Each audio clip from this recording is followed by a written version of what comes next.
Well, the extended winter break ends today for students in Baltimore City. The return date had to be pushed back to make sure that all the students and staff could get tested for the coronavirus before they head back to school. We have WMAR 2 News' Aaron McPherson live at North Avenue this morning.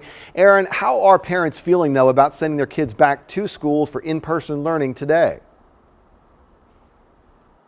Well, as you can imagine, there are families on both sides of the spectrum here, people who are happy that their students are heading back and others who wish that they could stay home. Now, we talked with one mother who is pleased that the Baltimore City Public Schools District is being proactive in making sure that all of these students and staff members are getting tested before going back today. But she said that she wished there was an option to keep her children to do that virtual learning. Right now, that virtual option is only for students who do have to quarantine and stay home because they have had exposure or do have COVID. Now, this mother is hoping the school plans will help cut down on COVID transmission. Now, Baltimore City Public Schools released a new mitigation strategy plan with 5 key commitments to prevent the spread of COVID, starting with accelerating COVID testing this week for all students, requiring all staff members to be tested weekly, establishing a new COVID response division, adapting a test-to-stay approach, meaning if someone tests positive, they immediately go home and quarantine, while a negative test means they can stay, and finally allowing families to submit COVID testing and forms virtually.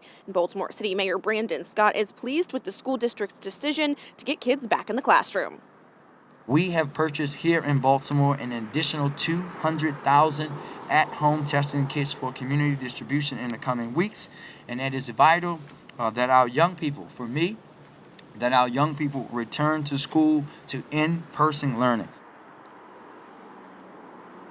The Baltimore Teachers Union responded to the Baltimore City Public School District's strategy with a few suggestions of their own. They want to increase the amount of young people who participate in the school's testing program, promote vaccination among this young population, and they want students to have better mask options. They want to have a high filtration mask drive, and if you want information on how you can help with this drive, just head over to our website, WMAR2news.com.